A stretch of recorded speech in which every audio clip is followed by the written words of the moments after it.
وَأَمَّا الَّذِينَ سُعِدُوا فَفِي الْجَنَّةِ خَالِدِينَ فِيهَا مَا دَامَتِ السَّمَاوَاتُ وَالْأَرْضُ إِلَّا مَا شَاءَ رَبُّكَ عَطَاءً غَيْرَ مَجْذُوذٍ.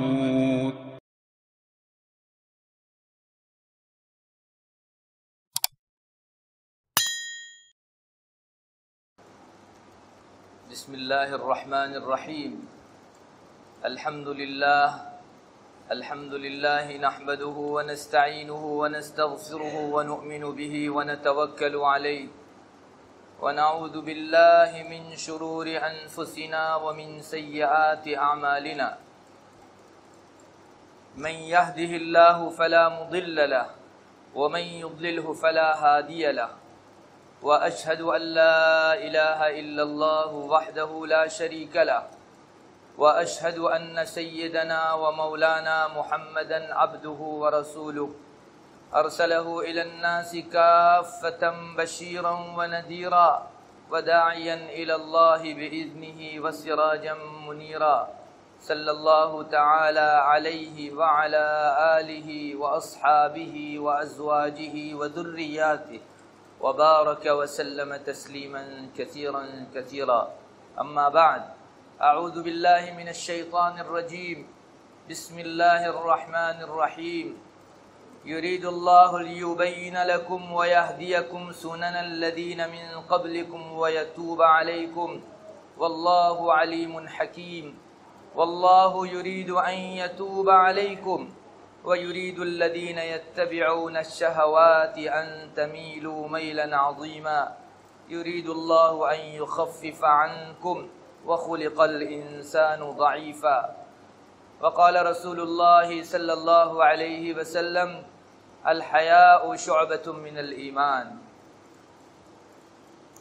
قابل عز و تکریم میری معزز ماں بہنوں، اللہ تبارک و تعالیٰ نے ہم سب لوگوں کو ایمان کے شرف سے مشرف فرمایا.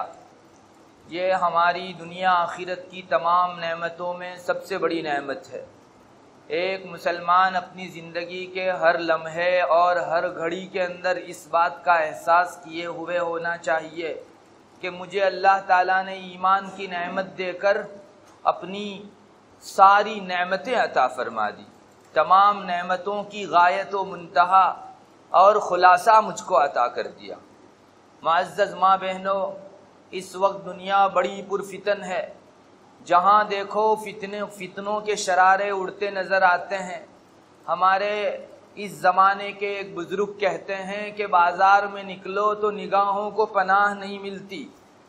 انسان اپنے کانوں کو خدا خدا کر کے اللہ کی نافرمانی سے کہیں جا کر بچا پاتا ہے. ایسے پرفتن ماحول میں ایک مسلمان کو اپنے ایمان کا دیا جلائے رکھنا ہے اور اپنے ایمان کی جیوت کو ٹمٹمائے رکھنا ہے تو بہت بڑے مجاہدے اور ریاضت کی ضرورت پڑے گی، بہت ہمت کی اور حوصلے کی ضرورت پڑے گی. پچھلے دنوں جبکہ رسول اللہ صلی اللہ علیہ وسلم کے زمانے سے زمانہ قریب تھا، ان دنوں فتنے کم تھے، اور جوں جوں آپ کے زمانے سے زمانہ دور ہوتا چلا جائے گا، کہو قیامت سے قریب ہوتا چلا جائے گا، دنیا سے خیرات اور بھلائیاں اٹھتی چلی جاوے گی، اور جو کوئی بھلائی اٹھے گی اس کی جگہ ایک شر اور برائی ضرور لے لے گی. کسی صحابی کا یہ مقولہ مشکات شریف میں موجود ہے کہ جب کوئی سنت اٹھے گی تو دنیا میں اس کی جگہ بدعت لے لے گی. معزز ماں بہنوں، ایسے پرآشوب اور پرفتن زمانے میں جو لوگ اپنا ایمان بچا پا رہے ہیں وہ سوائے اللہ تبارک و تعالیٰ کے فضل و احسان و کرم کے اور کچھ نہیں. ہمارے بس میں تھا کب کہ اتنی بڑی مضبوط اور بھاری بھرکم نعمت کو ہم حفاظت کے ساتھ لے کر چلیں. سوائے اللہ کے کرم، اس کے الطاف و احسان کے اور کوئی چیز ایمان کی حفاظت نہیں کر سکتی. اس لیے سب سے پہلے تو ہم لوگوں کو اللہ تعالیٰ کی ہر دم شکر گزاری چاہیے کہ اس نے ہماری لاکھ نادانیوں، بدعنوانیوں، بد اخلاقیوں اور گناہ کے باوجود بھی ہمارے گندے سینوں میں اپنا پاکیزہ ایمان اس نے باقی رکھا ہے۔ ہمارا کوئی استحقاق نہیں، ہمارا کوئی کمال نہیں، ہماری کوئی درخواست نہیں، مگر اس کے باوجود بھی اللہ کی نظر انتخاب آج ہم پر پڑی ہوئی ہے، اور ہم اس پرفتن اور گناہ والے زمانے میں بھی، فساد والے زمانے میں بھی اپنا ایمان بچا کر سانس لے رہے ہیں۔ اللہ کرے ہم سب لوگوں کے دلوں میں اس ایمان کی حفاظت کی وہ اہمیت آ جائے جو شریعت ہم کو دکھلاتی ہے۔ اگر مسلمان اپنے ایمان کی اہمیت کو پہچاننے لگے اور ساری کائنات کی تمام نعمتوں میں سب سے بڑھ کر نعمت ایمان کو سمجھنے لگے، میں آپ کو یقین دلاتا ہوں کہ مومن اس دنیا کے اندر سر اونچا رکھ کر جی سکے گا۔ اللہ کے اور رسول کے اور اس کی تعلیمات و شریعت کے دامن کو مضبوطی سے مسلمان اگر پکڑ لے تو دنیا کی بڑی سے بڑی سپر پاور طاقت کی مجال نہیں کہ وہ کسی مسلمان کا بال بیکا کر سکے۔ آج اگر ہم لوگ نقصان میں ہیں، ہم لوگوں کو در در کی ٹھوکریں کھانی پڑ رہی ہیں، لوگوں میں بے عزتیاں اور ذلتیوں اور رسوائیوں کا ہمیں منہ دیکھنا پڑ رہا ہے، اس میں سب سے زیادہ بنیادی طور پر جو عنصر کام کر رہا ہے وہ ہماری بدکرداریاں اور بدعمالیاں ہیں۔ ورنہ اللہ نے تو مسلمان کو، مومن کو پیدا کیا ہے عزت کے واسطے۔ قرآن کریم میں باری تعالیٰ کا دو ٹوک اعلان ہے، وَلِلَّهِ الْعِزَّةُ وَلِرَسُولِهِ وَلِلْمُؤْمِنِينَ۔ عزت تو اللہ کی ہے، اس کے رسول کی ہے اور مومن کی ہے۔ جس کا ایمان جتنا پکا اسے اتنی ہی عزت ملے گی۔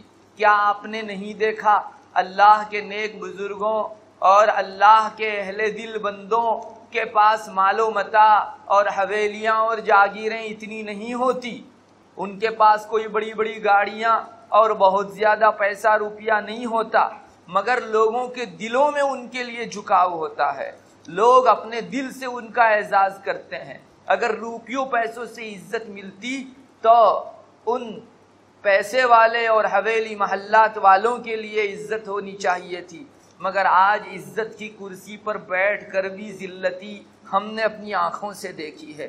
کتنے ہی لوگ کرسی پر بیٹھے ہوئے ہیں عزت کی، لیکن اللہ نے ان کے نصیبے میں بے عزتی و رسوائی لکھی ہے تو انہیں پہنچ کر رہتی ہے۔ معزز ماں بہنوں، میرے اور آپ کے دلوں میں موجود ایمان سے بڑھ کر کوئی نعمت نہیں، اس بات کا ہم کو ہر گھڑی استحضار رکھنا ہوگا۔ انشاءاللہ جو مومن اپنے سینے میں موجود ایمان کی قدر و منزلت پہچانے گا، وہ آدمی اپنا ایمان کبھی نہیں کھوئے گا۔ اگر ایک مومن کسی مرحلے پر جا کر اپنے ایمان سے ہاتھ دھو بیٹھتا ہے تو اس کی ایک بنیادی وجہ یہ بھی ہے کہ اس کے نزدیک ایمان کی وہ اہمیت نہیں جو ہونی چاہیے تھی۔ ایک بزرگ فرماتے تھے، ملا علی قاری نے اس جملے کو نقل کیا ہے، وہ لوگوں کو کہتے تھے کہ لوگوں پیسے کماؤ، اپنے ہاتھ میں کچھ پیسے رکھا کرو، اس لیے کہ آج مومن کو جب بھی پیسوں کی ضرورت پڑتی ہے تو سب سے پہلے وہ جس چیز کو بیچنے کے لیے نکالتا ہے وہ اپنا ایمان نکالتا ہے۔ کیا میری ماں بہنوں، آج کی اس دنیا کے اندر ہماری آنکھیں نہیں دیکھتی کہ کسی مومن کو جب پیسوں کی ضرورت پڑتی ہے تو وہ اپنے گھر کے فرنیچر پر نظر ڈالتا ہے کہ اس کو بیچ کے اپنی ضرورت پوری کروں، لیکن اس کا دل کہتا ہے کہ نہیں، فرنیچر تو ایک گھر کی ضروری چیز ہے۔ وہ اپنے گھر کی کسی دوسری چیز کی طرف نظر کرتا ہے اور سوچتا ہے کہ اسے بیچوں، اپنی دنیاوی ضرورت پوری کروں، مگر اسے چمچ سے چمچ بھی ضروری معلوم ہوتی ہے۔ پھر آخر میں اپنے ایمان پر وہ نظر کرتا ہے۔ اللہ ہمیں معاف فرمائے، سب سے زیادہ بے وقت مومن کی نگاہ میں اگر کوئی چیز نظر آتی ہے تو اس کا اپنا ایمان نظر آتا ہے۔ کتنے ہی لوگ ہیں جو پھوٹی کوڑی کے واسطے اپنا ایمان بیچ کر اپنی آخرت بگاڑتے ہیں اور اپنی دنیا سنوارنے کی کوشش کرتے ہیں۔ اللہ ہمیں نگاہ عطا فرماوے۔ یاد رکھیے، ایمان کوئی بازار میں بکنے والی چیز نہیں ہے۔ آپ لاکھوں روپیہ خرچ کر کے دنیا کے سارے ساز و سامان و متاع خرید سکتے ہو، لیکن ایمان کہیں بازار میں نہیں بک سکتا، اور اللہ کے یہاں سے بھی اسے ہی ملتا ہے جس کے نصیبے میں اللہ نے ایمان رکھا ہو۔ سچ پوچھئے، ایمان دینے کے سلسلے میں اللہ تبارک و تعالیٰ بہت غیور ہیں. وہ معمولی سی چک کی بنیاد پر اس کی شان غیرت کبھی جو ہے تیز ہو جاتی ہے اور انسان ایمان سے بے بہرا اس دنیا سے رخصت ہوتا ہے. اللہ ہمیں اس بری گھڑی سے محفوظ رکھے. میری ماں بہنوں، آپ سمجھیے، آپ آج دنیا کے اندر سانس لے رہی ہو، کٹھور کی اس بستی میں اور اس علاقے میں، اس زون میں آپ بیٹھی ہوئی ہو. اللہ پر یقین رکھ کے ہم یہ بات کہہ سکتے ہیں کہ اس دنیا کے نظام کو جو آج باقی رکھا گیا ہے وہ آپ کے وجود کی وجہ سے ہے. جس دن دنیا میں کوئی اللہ اللہ کہنے والا نہیں ہوگا، دنیا کی بساط لپیٹ کے رکھ دی جائے گی. معلوم ہوا کہ آپ کی سانسوں کی وجہ سے، آپ کے وجود کی وجہ سے دنیا قائم ہے. کیا اللہ تو ہمیں اتنی اہمیت دے اور ہم لوگ اپنے ایمان کو اس کے 10ویں حصے کی اہمیت سے بھی نہ دیکھیں؟ اس سے زیادہ بڑی ہماری کوتاہ نگاہی اور کوتاہ چشمی کیا ہو سکتی ہے؟ میری ماں بہنوں، لوگوں نے دنیا میں کفر کے پھیلنے، خصوصاً عورتوں کے اندر ارتداد کے پھیلنے کے بڑے وجوہات تلاش کیے ہیں. اس سے پہلے والی مجلس میں شاید آپ کو یاد ہو، میں نے شاید یہ وجوہات بیان کی تھی یا کسی اور جگہ سے آپ نے سنی ہوگی. عورتوں میں جو مرتد ہونا، اسلام سے پھر جانا پایا جا رہا ہے اور بڑی کثرت سے پایا جا رہا ہے، اس کی ایک بنیادی وجہ صرف اور صرف دنیاوی تعلیم میں مشغول ہو کر دینی تعلیم سے اپنے دامن کو جھاڑ دینا بھی ہے. یہ سبب تو آپ نے شاید ایک سے زیادہ مرتبہ سنا ہوگا، اور دنیا جانتی ہے کہ اگر ایک طرف سے صرف دنیا ہی دنیا کی باتیں کانوں کے واسطے سے دل کو پہنچتی رہے گی، اللہ رسول کی بات کان سے نہ پہنچے گی، تو دل میں دنیاوی باتوں سے پیدا ہونے والے اس فساد کو ختم کرنے کا کوئی ذریعہ آپ کو نہیں پہنچے گا. اور آدمی زہر کھاتا رہے اور زہر کا تریاق استعمال نہ کرے تو اسے ایک دن مرنا ہے اور اس کو ایک دن ہلاک و تباہ و برباد ہونا ہے. اگر ہم اپنے دلوں کو اللہ کی نافرمانی اور دنیاوی تعلیمات اور صرف دنیا کی چیزوں سے بھرتے رہیں گے اور اس میں جو وائرس اور جرمز آتے ہیں جو ہماری روح کی اور ایمان کی ہلاکت کا سبب بنتے ہیں، اس سے حفاظت کا کوئی ذریعہ نہیں کریں گے تو اس ایمان کو ایک دن مرجا جانا ہے. اس روح کو ایک دن جو ہے کسی نہ کسی دن کملا جانا ہے، پزمردگی کا شکار ہو جانا ہے. میری ماں بہنوں، ضرورت اس بات کی ہے کہ ہم لوگ ان سارے اسباب پر غور کریں اور صرف ایک کان سے سن کر دوسرے کان سے نکالیں نہیں، اپنی زندگی میں پلے باندھ لیں کہ جہاں سے میرے گھر کی خانہ خرابی ہو رہی ہے، میری اولاد و نسل کا ایمان لٹ رہا ہے، ان ساری چیزوں میں جو اسباب کار فرما ہے ان اسباب کی کل نہیں، آج نہیں، ابھی سے بندش شروع کریں گے. جب تک آپ کا یہ عزم نہیں ہوگا، یہ پختہ ارادہ نہیں ہوگا، اس وقت تک کام بننے والا نہیں ہے. برائیوں کا، گناہوں کا، کفر کا، ارتداد کا، فسق و فجور کا سیلاب امڑتے ہوئے ہماری طرف بڑھ رہا ہے اور بڑی تیز رفتاری سے بڑھ رہا ہے. اگر ہم معمولی کوششوں میں الجھے رہیں گے اور بڑے درجے کی کوششیں، خاص کر کے کفر اور شرک اور فسق و فجور جہاں سے آتے ہیں ان کو بند کرنے کی کوششوں کی طرف توجہ نہیں دیں گے تو یہ سیلاب ایک دن ہم کو لے ڈوبے گا. ہمارے ان گھروں کے اندر بھی اس کا ریلا آ سکتا ہے جہاں 50 سال میں کبھی ایک بھی واردات ارتداد کی پیش نہیں آئی ہے. آج بہت سے گھروں میں یہ رونا ہے، بوڑھے لوگوں کی آنکھوں سے خون کے آنسو نکل رہے ہیں کہ ہماری اسی برادری کے اندر 50 سال ہو گئے، کبھی نہیں سنا گیا کہ کوئی مرد یا عورت ارتداد کا شکار ہوا ہو، مسلمان تھا اور کفر میں چلا گیا ہو. مگر آج بعض گھروں کے حالت ایسے ہو گئے ہیں کہ ان جگہوں کے اوپر گھر کے اندر بیٹھی ہوئی لڑکیاں اور لڑکے اپنا ایمان کھو کر کسی غیر مسلم سے شادیاں رچا رہے ہیں. اللہ تعالی ہماری زبوں حالی پر رحم فرمائے. میری ماں بہنوں، پتہ نہیں ہمارے ہی ان گھروں کے اندر ہماری چھوٹی چھوٹی اولاد کے ذہن و دماغ میں کفر کی کیسی برائیاں بھری جا رہی ہیں. ابھی پچھلے چند سالوں پہلے ہمارے یہاں نوساری میں ایک اسٹوڈنٹ بینچ ہوا جس میں ویکیشن کے اندر 2-3 روز کا کیمپ رکھا جاتا ہے اور اسٹوڈنٹوں کو یہ سکھایا جاتا ہے کہ نماز کیسے پڑھنی ہے اور وضو کیسے کرنا ہے، بنیادی معلومات دی جاتی ہے. تو وہاں ایک رپورٹ یہ آئی کہ ایک گھر میں ایک بھائی نے اپنے دوسرے بھائی کو کہا کہ بھائی یہاں علماء آ رہے ہیں، اسٹوڈنٹ بینچ قائم ہونے جا رہی ہے، تم بھی شریک ہو جاؤ، کچھ دین کا سیکھنا سکھانا ہو جائے گا۔ تو اس کا بھائی جواب دیتا ہے اپنے سگے مسلمان بھائی کو، کہتا ہے کہ دیکھو آج تو تم نے کہہ دیا، آج کے بعد ہرگز تم دین کی دعوت مجھ کو مت دینا، اس لیے کہ میں اللہ کو مانتا ہی نہیں ہوں، میں تو 3 آنکھوں والی کالی ماتا کو مانتا ہوں۔ یہ اس گھر کی حالت ہے جہاں اس کے بھائی کو بھی احساس نہیں ہے کہ میرا بھائی اس درجہ جو ہے ڈوب چکا ہے۔ ہمارے گھروں میں یہ کفر کا ریلا پاؤں تلے آ گیا ہے۔ اب بھی اگر ہم لوگ خواب خرگوش میں سوتے رہیں گے، بیدار نہیں ہوں گے، تو پھر ہماری ان نسلوں کے ایمان کا کون پرسان حال ہوگا؟ میری ماں بہنوں، بہت ضرورت ہے، یہ نہ سمجھیے کہ کسی دور دراز کے گھر کے اندر کفر اپنا اثر کر رہا ہے، ہمارے گھر کے کتنا قریب آ چکا ہے میں آپ کو اندازہ نہیں دے سکتا۔ اور یہ زوال اور یہ ایمان کا ختم ہونا یکلخت کبھی نہیں آتا، بہت دبے پاؤں آتا ہے، اور ایسے دبے پاؤں آتا ہے کہ اس کے چلنے کی آواز و آہٹ بھی نہیں سنائی دیتی۔ بالآخر وہ جب لے اڑتا ہے تب سوائے حسرت کے ہاتھ ملنے کے اور کچھ ہمارے ہاتھ نہیں لگتا۔ میری ماں بہنوں، بہت سے اسباب گنوائے جاتے ہیں، ایک سبب یہ بھی ہے کہ عصری تعلیم پر اتنا دھیان کہ قرآن کریم کی تلاوت کا بھی وقت نہیں، قرآن کریم کی تعلیم پانے کا بھی وقت نہیں، عقائد سیکھنے کا بھی وقت نہیں، اللہ رسول کی باتیں اور رسول اللہ صلی اللہ علیہ وسلم کی سنتیں، صحابہ کی سیرتیں، آپ صلی اللہ علیہ وسلم کی پاکیزہ سیرت سیکھنے کا بھی آج بچے کے پاس وقت نہیں ہے۔ آج جب ہمارے معاشرے کے اندر صحابہ کو گالیاں دی جاتی ہیں تو ہمارے گھروں کے نوجوان ان کے آوازوں میں آوازہ لگاتے نظر آتے ہیں۔ کیوں صحابہ کی عظمت ختم ہو گئی؟ میں پوچھنا چاہتا ہوں، کیا حضرات صحابہ کا ہمارے سروں کے اوپر ایسا احسان نہیں جس سے قیامت تک ہم لوگ سبکدوش نہیں ہو سکیں گے؟ لیکن کسی صحابی کو گالی دی جاتی ہے تو مسلمانوں کے دلوں پر آج جوں نہیں رینگتی۔ اور پچھلے دنوں ایسا نہیں تھا، جب کسی صحابی پر بھپتی اچالی جاتی اور ان پر جو ہے جملے کسے جاتے، مسلمان تاب نہیں لا سکتا تھا۔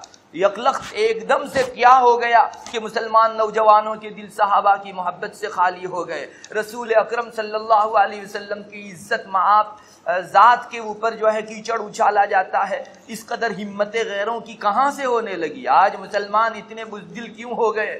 بہت سی وجوہات ہیں، میں آپ کو ایک بنیادی وجہ سنا کر اپنا مضمون آگے بڑھا رہا ہوں۔ اس کی بنیادی وجہ یہ ہے کہ ہمارے مکتب سے سیرت کی کتابوں کی تعلیمات ختم ہو گئی۔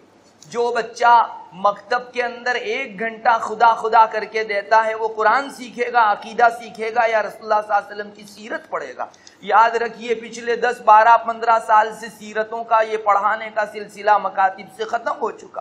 جس نے اللہ کے رسول کی سیرت ہی نہیں پڑھی، خاک آپ صلی اللہ علیہ وسلم کی عظمت سے اس کا دل لبریز ہو سکے گا۔ جس نے خلفائے اربعہ کی سیرت نہیں پڑھی، اس کے دل میں بھلا ان سے محبت کب پیدا ہوگی؟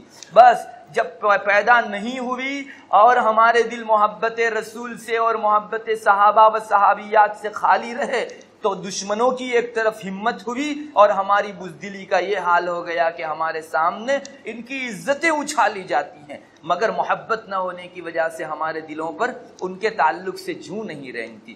میری ماں بہنوں، کیا ایک مسلمان کی یہ شان ہے؟ اگر یہ صحابہ صحابیات نہ ہوتے تو اتنا پاکیزہ اور شفاف دین ہم کو کون پہنچاتا؟ انہوں نے اپنی زندگیوں کی ساری لذتیں قربان کی، تمام لطف اندوزیاں جو ہے اللہ کی راہ میں قربان کی۔ یہ بھی ہماری طرح مزے اڑا سکتے تھے اور بہت پیسوں میں پل سکتے تھے، مگر انہوں نے اپنے آپ کی قربانی دے کر دین کا یہ بہت بڑا بوجھ، بہت بڑی امانت آج 1400 سال ہو گئے اپنی اسی شفافیت کے ساتھ ہم کو پہنچائی۔ کیا ہمارا فرض نہیں ہے کہ ہم آئندہ آنے والی نسلوں کے لیے اسی دین کی اتنی شفافیت سے پہنچانے کا انتظام کریں؟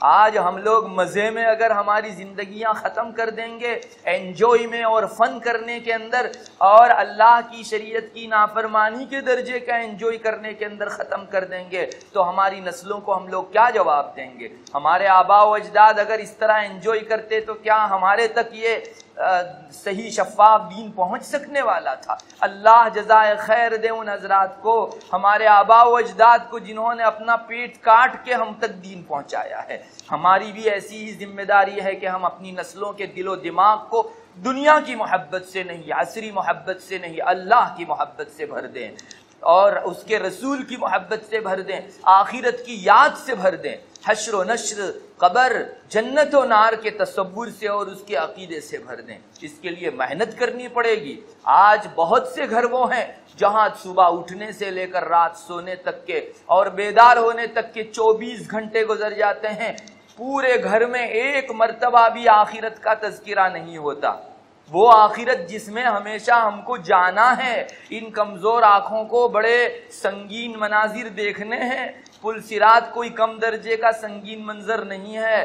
قبر جس کی اندھیری اپنی مشہور ہے، اسی طرح اس کی تنگی اپنی جگہ مشہور ہے، وہاں کی تنہائی اور وحشت اپنی جگہ مشہور ہے۔ کیا ہم لوگوں کو وہ مرحلہ پار نہیں کرنا ہے؟ پھر کیوں اس کا ایک مرتبہ بھی ذکر نہیں؟ آج جو دنیا میں ہم کھپے رچے بسے جا رہے ہیں، اس کی بنیادی وجہ یہ ہے کہ ہم لوگوں کی زندگیوں سے آخرت کا تذکرہ نکل گیا۔ یاد رکھیے، اپنے گھروں کو آباد کیجئے۔ آج تو یہ حالت ہو گئی ہے کہ لوگوں کو خوشیوں کے ماحول چاہیے، کامیڈی جو ہے کلپیں چاہیے، اور اس طرح کی بہت ساری کامیڈی فلمیں بھی بن چکی ہیں اور کامیڈی سیریلیں مستقل آ رہی ہیں جو انسان کو آخرت سے بے بہرا، آخرت سے غافل کر کے دنیا میں رچائے بسائے رکھتی ہے۔ میں آپ کو سچ کہتا ہوں، ایسے دنیا کے کامیڈی سیریلوں سے خوش ہونے والے خاندان میں اس وقت اگر آپ نے موت کا ذکر چھیڑ دیا یا قبر کا یا نار کا یا جہنم کا ذکر چھیڑ دیا تو آپ کو ڈانٹ دیا جائے گا کہ ہماری خوشیوں کے اندر ان چیزوں کو بیچ میں مت لاؤ۔ کیا ان لوگوں کو مرنا نہیں ہے؟ انہیں جہنم کے اوپر کے پل صراط پر سے پار نہیں ہونا ہے؟ ہر ایک کو جہنم کے پل صراط پر سے پار ہونا ہے۔ وَإِن مِّنكُمْ إِلَّا وَارِدُهَا، کوئی نبی کوئی رسول نہیں چھوٹ سکتا، اس پر سے ہر ایک کو گزرنا ہے۔ نیچے جہنم دہک رہی ہوگی۔ کیوں آج ہمارے درمیان میں کوئی اس کا ذکر چھیڑتا ہے تو ہمیں وحشت ہوتی ہے؟ یاد رکھیے، جس نے موت کو یاد رکھا تو اس نے آخرت کو یاد رکھا۔ جس نے آخرت کو یاد رکھا وہ اپنا ایمان سلامتی کے ساتھ دنیا سے لے جا سکے گا۔ جو دنیا میں مشغول ہو کر اپنی سب کچھ چیزیں کھو چکا، ممکن ہے اللہ ہماری حفاظت فرماوے، یہ موت کی نازک آخری گھڑی کے اندر اپنا اتنا بڑا بھاری بھرکم ایمان لے کر شاید نہ جا سکے۔ اللہ ہماری حفاظت فرماوے۔ میری ماں بہنوں، بہرحال میں جو خواتین اور ہماری جو ماں بہنیں عصری تعلیم کی سٹوڈنٹس ہیں ان کو یہ کہوں گا کہ آپ اپنی تعلیم جاری رکھیں، لیکن شریعت کے دائرے میں رہ کر جاری رکھیں۔ اپنا ایمان گھر میں بالائے طاق رکھ کر اگر آپ کالج و یونیورسٹی جاتی ہو تو آپ ایک بہت نقصان اور گھاٹے والا سودا کر رہی ہو۔ وہ خاتون جس نے ایمان کو ٹال دیا اور دنیاوی تعلیم اور ڈگری پالی، یہ بھلا کہاں کی کامیاب خاتون ہے؟ جس نے اللہ کا نہیں رکھا، اللہ اسے خوش نہیں ہونے دیتا، یہ دنیا کا دستور ہے۔ جس سکھ کو پانے کے لیے آپ نے اللہ کے ایمان کو ٹھوکر ماری اور اللہ کے احکام کو اپنے پاؤں تلے روندا، وہ آپ کو اس تعلیم کے باوجود بھی خوش نہیں رہنے دے گا۔ پیسوں کی کثرت و کوانٹیٹی کوئی چیز نہیں ہے۔ آج کتنے برادریاں ہیں، کتنے خاندان ہیں جہاں پیسوں کی ریل پیل ہے، لیکن جتنے پیسے ہیں اس سے زیادہ بے سکونی سے ان کے دل بھرے ہوئے ہیں۔ ظاہری فیسیلیٹیز انسان کے دل کو ٹھنڈا نہیں کر سکتی، اس لیے ضرورت اس بات کی ہے کہ آپ اللہ کی رضامندی والی کالج کی تعلیم حاصل کیجئے اور اللہ کی رضامندی والی یونیورسٹی اور اسکول کی تعلیم حاصل کیجئے۔ جہاں جائیے اپنے اللہ کو ہرگز نہ بھولیے، اپنی حیثیت کو ہرگز نہ بھولیے۔ ضرورت اس بات کی ہے کہ جتنی بھی اسٹوڈنٹ خواتین ہیں وہ سب دائرۂ شریعت میں رہ کر اپنی دینی تعلیم دنیاوی تعلیم حاصل کریں اور اپنے دن کا تھوڑا سا وقت کم سے کم اس کے لیے ضرور فارغ کریں کہ وہ دین کے متعلق کچھ بنیادی معلومات حاصل کر سکیں، اپنے کچھ اعمال میں تلاوت میں لگ سکیں، کچھ ذکر و فکر میں لگ سکیں۔ میں آپ کو یقین دلاتا ہوں اگر عصری تعلیم میں آپ کو زہر بھی بھرا گیا ہوگا اور وہاں سے جمس اور جراثیم بھی بھر دیے گئے ہوں گے، انشاءاللہ گھر آ کر آپ کا جو معمول تلاوت قرآن کا ہے، نماز پڑھنے کا معمول ہے، یہ ان جمسوں کو ضرور ختم کر دے گا۔ چارہ نہیں ہے، آپ کو اسکول پڑھنی بھی ہے، عصری تعلیم حاصل بھی کرنی ہے اور وہاں آپ کو گدلا ہی پانی ملنے والا ہے، کوئی دین کی صحیح معلومات تو ملنے والی ہے نہیں، اس لیے ان جمسوں کا اور جراثیم کا آنا تو طے ہے، مگر اس کی صفائی کا انتظام اگر ہم نہیں کریں گے تو ہم سے زیادہ اور نادان کون ہو سکتا ہے۔ میں آپ کو یقین دلاتا ہوں، قرآن کریم کی تلاوت کرنے اور 5 وقت کی نماز پڑھنے اور عقیدوں اور سیرت کے سیکھنے سکھانے کی وجہ سے اسکول کی لائن سے آئے ہوئے دنیاوی تعلیمات کے جمس انشاءاللہ ختم ہو جاویں گے۔ ارے ایک مرتبہ حضرت عبداللہ ابن عمر رضی اللہ تعالیٰ عنہما کی روایت ہے، نبی کریم صلی اللہ علیہ وسلم نے ارشاد فرمایا کہ دلوں کو بھی کاٹ لگ جاتا ہے، زنگ لگ جاتا ہے، جس طرح کے بارش کے پانی سے لوہے کو زنگ لگ جاتا ہے۔ حضرات صحابہ نے پوچھا، یا رسول اللہ، دلوں کو جو زنگ لگتا ہے، کالا پن لگتا ہے، سیاہی لگتی ہے، کاٹ لگتا ہے، اس کو دور کرنے کی سبیل کیا، اس کو دور کرنے کا طریقہ کیا؟ تو آپ صلی اللہ علیہ وسلم نے 2 چیزیں ارشاد فرمائی، ایک تو یہ کہ قرآن کریم کی کثرت سے تلاوت کیا کرو، اور دوسرے یہ کہ اپنی آخرت و موت کو یاد کیا کرو۔ میری ماں بہنوں، اگر اتنا مضبوط اور کارگر علاج ہمارے پاس دنیاوی تعلیمات کے ان جمسوں کو ختم کرنے کا ہو اور پھر بھی ہم اسے استعمال نہ کریں تو سچ مچ تو ہم ہی اپنے ایمان کے کھونے کے ذمہ دار و جوابدار ہیں۔ ہم نے ہی اس کو جو ہے بگاڑنے اور فاسد کرنے کے لیے تو کوشش کی، اس کے سدھارنے کے لیے صابن نہیں اپنایا۔ بس تلاوت قرآن رکھیے اپنے گھر میں، کچھ نہ کچھ وقت ایسا فارغ کیجئے جس میں آپ اپنی آخرت کو یاد رکھ سکو۔ بزرگان دین جو موت کا مراقبہ سکھلاتے ہیں، اگر آپ اس کو ہاتھ میں پکڑ لو گی اور اپنی زندگی کا معمول بنا لو گی، انشاءاللہ آخرت کی یاد میں آپ آگے ہی بڑھتی رہو گی۔ علماء فرماتے ہیں، صوفیہ فرماتے ہیں کہ ہر مرد اور عورت کو 5 منٹ دن میں ایسی نکالنی چاہیے جس میں وہ گردن جھکا کر بیٹھ جائے، دنیا سے کٹ کے بیٹھے اور یہ سوچے کہ میری موت کا وقت قریب آ گیا ہے اور ملک الموت میری روح نکالنے کے لیے آ گئے ہیں، اور پھر وہ یہ سوچے کہ لو یہ ملک الموت نے تو میری روح بھی نکال لی، اب میرا وہی جسم جو بھاری بھرکم چیزیں اٹھا لیا کرتا تھا وہ اب کسی ایک چیز کو اٹھانے کے قابل بھی نہیں رہا، میں اس وقت پوروا اٹھانے کے قابل بھی نہیں ہوں۔ کل تک میں گیلن کے گیلن پانی پی جایا کرتی تھی، آج 1 چمچ پانی میرے گلے سے نہیں اتر رہا ہے۔ کل تک میں خود اپنا غسل کر لیتی تھی، آج مجھے دوسرے غسل کرا رہے ہیں۔ کل تک میں خود کپڑے پہنتی تھی، آج مجھے دوسرے کپڑے پہنا رہے ہیں۔ اور لو اب تو میرا غسل بھی ہو گیا اور مجھ کو کفنا کر جنازے میں رکھ بھی دیا گیا، اور اب میرا جنازہ لے کر جایا جا رہا ہے، نماز جنازہ بھی ہو رہی ہے اور اب وہ بھی ہو گئی، اور مجھ کو قبر کے پاس لا کر رکھا گیا اور قبر میں مجھ کو رکھ کر مٹی پاٹ دی گئی۔ وہی میرے رشتہ دار، وہی میرا اثاثہ، مال و ساز و سامان جس پر مجھے فخر تھا اور جس کے متعلق مجھے ایسا انس تھا کہ ان سے 5 منٹ دور کر دی جاتی، وہی میری سہیلیاں جن کے سرکل سے اگر میں 2-3 منٹ دور ہوتی تھی تو میرا جی گھبراتا تھا، آج سب اپنی دنیا میں مست ہیں اور مجھے اکیلا چھوڑ کے جو ہے وہ اپنے اپنے گھروں کے اندر ہیں۔ پھر یہ بھی سوچے کہ جو ہے وہاں منکر نکیر آئے اور مجھ کو سوال کرنے لگے۔ سب سے پہلا سوال یہ ہو رہا ہے، من ربک، تمہارا رب کون ہے؟ اور میں کہہ رہی ہوں ربی اللہ۔ اور مجھ کو پوچھا جا رہا ہے ما دینک، اور میں کہہ رہی ہوں دینی الاسلام۔ اور رسول اللہ صلی اللہ علیہ وسلم کی طرف اشارہ کر کے پوچھا جا رہا ہے یہ کون ہے جو تمہارے درمیان بھیجے گئے؟ اور میں کہہ رہی ہوں کہ وہ محمد الرسول اللہ صلی اللہ علیہ وسلم ہے۔ اس کو صوفیہ کے ہاں موت کا مراقبہ کہتے ہیں۔ میری ماں بہنوں، میں آپ کو یقین دلاتا ہوں جو خاتون 5 منٹ صرف اتنا تصور روزانہ کر لے گی، انشاءاللہ یہ بے ایمان نہیں ہوگی، اللہ تعالیٰ کی آخرت کی یاد اس کے دل کے اندر تر و تازہ رہے گی، اور وہ اگر روزانہ اس کی پابندی کرتی ہے تو آخرت کی طرف آگے بڑھے گی اور دنیا کو پیچھے چھوڑتی چلی جاوے گی۔ اور کسی انسان سے اگر گناہ نہیں چھوٹ رہے ہیں، موت کا یہ مراقبہ اس کو گناہ چھڑوا دے گا۔ کسی کو نیکی میں رغبت نہیں ہو رہی ہے، موت کے اس مراقبے کی بنیاد پر نیکیوں میں رغبت ہونے لگے گی۔ لیکن کوئی کرے تو، آج تو ہمارے پاس فرصت کہاں ہے؟ 5-10 منٹ اللہ کے لیے فرصت نہیں ہے، 15 منٹ تعلیم کے لیے فرصت نہیں ہے، ہفتے میں 1 دن ہم کو کسی جگہ وعظ میں جانا ہو، اللہ رسول کی باتیں سننے کے لیے اپنی ضرورت سمجھ کے جانا ہو تو وقت نہیں ہے۔ پچھلے دنوں جب نوجوان لڑکوں اور لڑکیوں سے کہا جاتا تھا کہ تھوڑا سا دین کے لیے وقت نکالو، تو سب سے بڑی شکایت یہی تھی ان کو کہ ہماری زندگی میں وقت نہیں نکلتا، اپنا شیڈیول اتنا ٹائٹ ہے، اور وہ گنواتے بھی تھے کہ یوں کرتی ہوں اور پورا دن یوں ہی گزر جاتا ہے۔ میں نے دیکھا پچھلے دنوں یہ جیم خانے کا رواج آیا۔ جیم خانے کا رواج کیا آیا وہی لوگ جو اپنی زندگیوں میں مشغولی کا رونا روتے تھے 2-2 گھنٹے جیم خانے کے لیے فارغ کرنا ان کے لیے آسان ہو گیا. کہاں سے نکل آیا یہ وقت میں پوچھنا چاہتا ہوں. اور خواتین کو اس لیے بھی سنا رہا ہوں کہ مردوں کے ساتھ ساتھ اب خواتین بھی سنا جیم خانے کی جو ہے شوبھائیں بن رہی ہیں اور جیم خانوں کی زیب و زینت بن رہی ہے.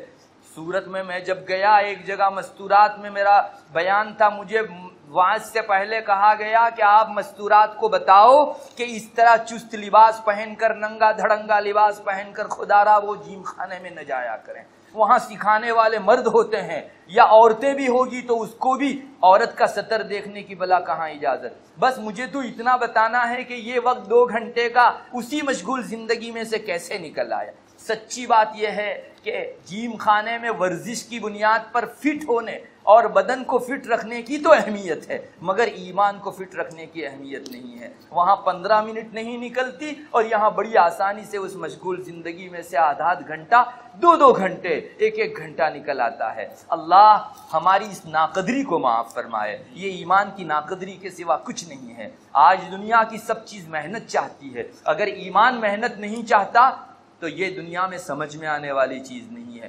جو چیز جتنی زیادہ گرامایا ہوتی ہے, جتنی زیادہ اہمیت والی ہوتی ہے, اتنی ہی زیادہ اس کی دیکھ بھال کرنی رہتی ہے, اس کی نگرانی کرنی رہتی ہے, اس کی معاوجت کرنی رہتی ہے. اس لیے میری ماں بہنوں, جو اسکول سے تعلق رکھنے والی اسٹوڈنٹس ہیں, اور میں نے سنا ماشاءاللہ بعض ٹیچریں بھی آئی ہوئی ہیں, اللہ تعالیٰ آپ ٹیچر مسلمان خواتین کی زندگیوں کو اپنی محبت سے سنوار دے.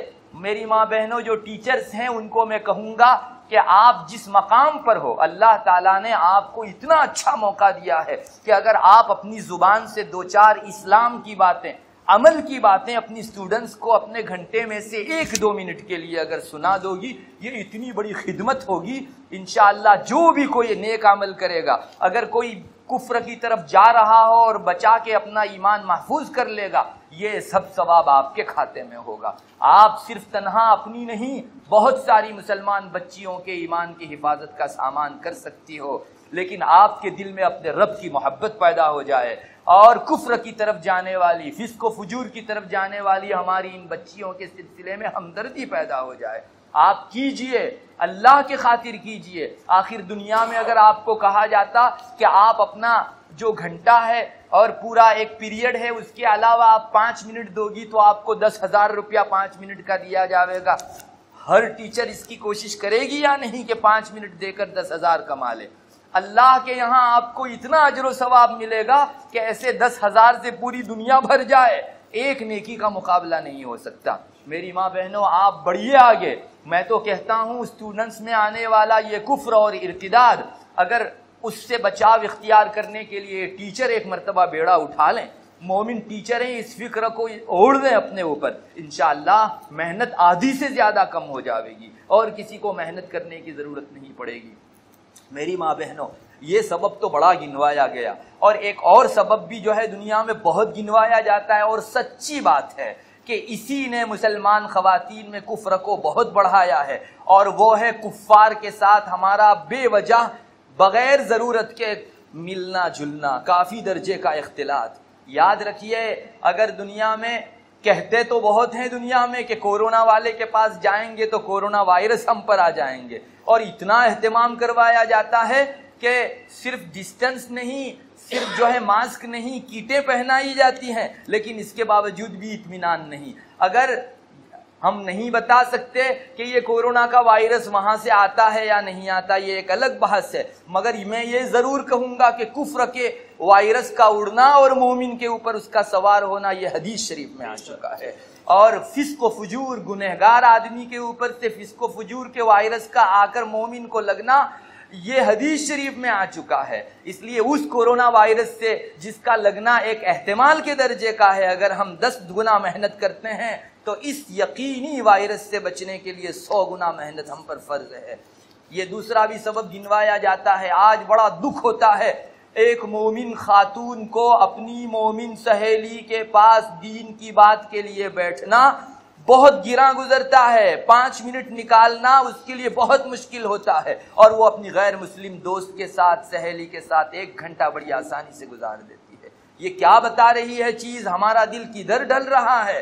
آخر کفر سے اتنا انس ہم کو کیوں ہو گیا؟ اور اللہ نہ کرے کل کو یہی کمزور دل جو کفر سے مانوس ہو چکا تھا، کوئی تیز کی آندھی آئی کفر کی تو کیا اسے اڑا کر نہیں لے جا سکتا؟ خدا را اپنے اوپر رحم کرو، ان سے زیادہ اختلاط مت رکھو، ضرورت سے زیادہ ان کے ساتھ اٹھنا بیٹھنا مت رکھو۔ رسول اکرم صلی اللہ علیہ وسلم کا ارشاد ہے لا تجالس الا مومنا، مومن ہی کے ساتھ بیٹھو، کسی اور کے ساتھ مت بیٹھو۔